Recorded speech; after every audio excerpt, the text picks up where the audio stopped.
Sound financial management. This is the next major point of Reid Vale's success, I believe.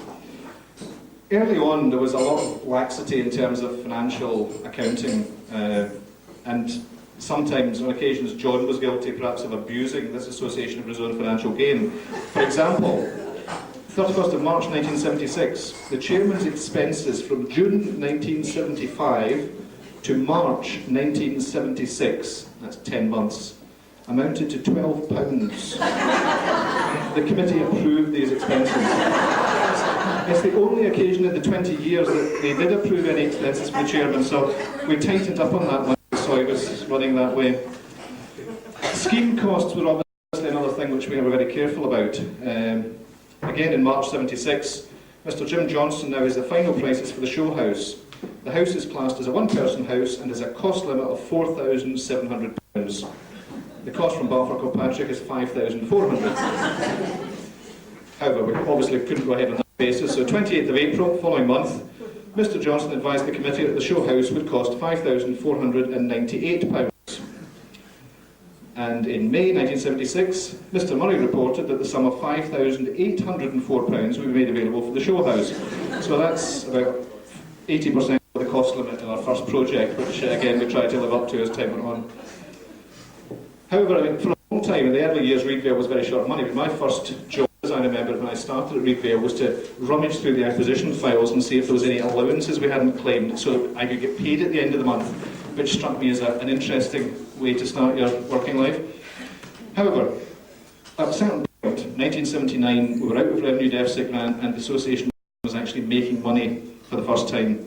Mr. McCormick, the finance officer, stated that there was a surplus of £18,000 in the first quarter. The committee agreed to wait for the 6th monthly review, but the subcommittee could discuss how the surplus could be spent. So having made some money, they immediately try and find a way of getting rid of it. The Finance Committee in November 1979 came up with a very ingenious device, which I think many associations who are running out of things to talk about should copy. And that is, they began recommending not to do things. In other words, it was recommended that an answer phone should not be purchased. That opens up huge opportunity. It was recommended the association doesn't buy Poland. I mean, you can have long debates on these, you can have special meetings about them, you can have splits and resignations, and it doesn't cost you a penny. The other one I mentioned was this keeping an eye on the big issue and not getting detracted and sidetracked into trivia. And this comes from the second dynasty, the Matheson dynasty, this particular example.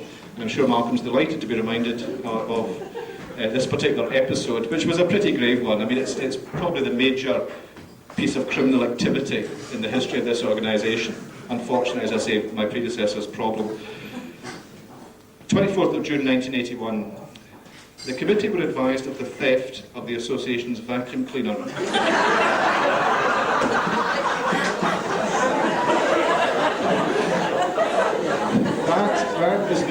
That is not the problem. I mean, we could have lived with that. It was noted that I'm going to get heckled. Come on. It was noted that the cleaner had reported the loss of the appliance several days after the theft, and the senior officer advised of his dissatisfaction over the cleaner's conscientiousness.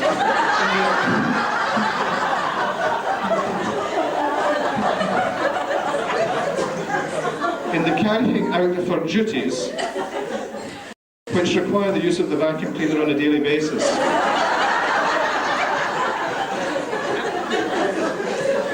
That was in June 1981. In December 1981, an update under item 5 on the agenda, and that's after apologies, minutes, matters arising, use of seal, wham, theft of vacuum cleaner, top of the bill. It was noted that the association had made a claim to its insurers in respect of the above. Police investigations have so far been fruitless. This time, when the whole of the East End Criminal Investigation Division were looking for this, is exactly the time that Arthur Thompson was building his empire.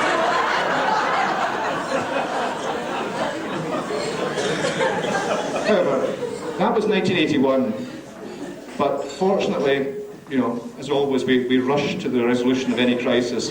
28th of May 1986, 5 years later. In view of the alterations to the reception area and the new carpet tiles, the committee agreed to the purchase of a new Hoover for the office.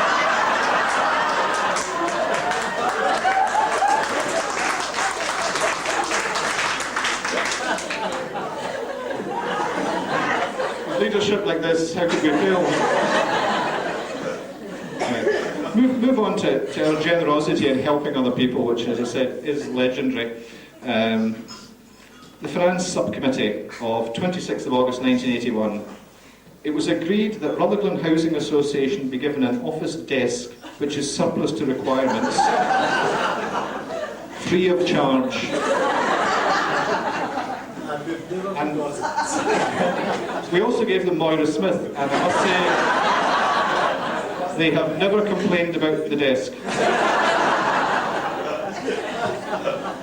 I was particularly glad to see Maud Marshall here tonight, because she did on one occasion rather hurt me by saying that she thought Reidvale was rather parochial. Well, let me give you an example of our non-parochial attitude. September 1982.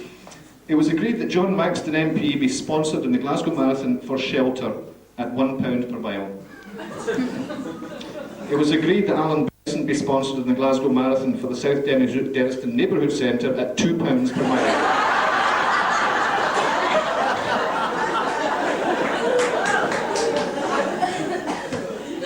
Yet more generosity. Mr Matheson, 1986. Mr Matheson advised that the Gestetner duplicating machine, we had a Gestetner in 1986, everybody else is into laser technology, they're using a Gestetner. Anyway. Mr Matheson advised that the Gestetner duplicating machine, which had not been used for some time, too true, and had been stored in the ground floor kitchen, was causing an obstruction. The committee agreed to donate it to the neighbourhood centre.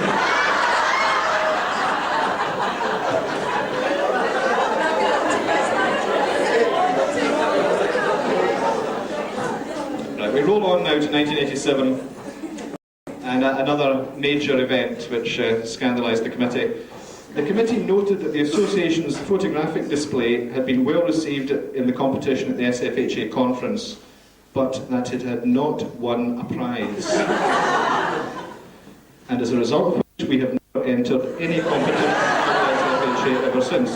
John Buttery does not like coming second, third, or any other place. That's their attitude, we're not doing it. This will be of particular interest to you tonight, as you sit there drinking, Pauline. 31st of January 1990, there was discussion regarding the dance being organised by the association.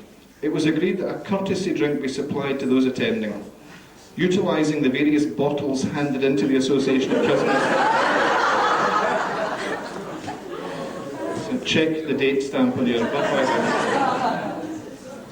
Sometimes we do treat ourselves, like we began these weekend conferences. Well, it's been a great idea to go away one weekend a year and have a special training event with the committee and staff, go to a good hotel, and poor old Linda Scott got landed with this problem of organising for 20, 30 people to go to a nice hotel and have a conference. Nothing easier.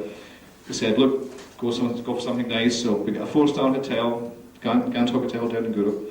Linda Scott reported the annual training weekend had been arranged for the 23rd and 25th of March at the Gantok Hotel. Meeting of the 14th of March. Mr Meldrum raised the matter of a report in the Evening Times regarding breaches of the food hygiene regulations.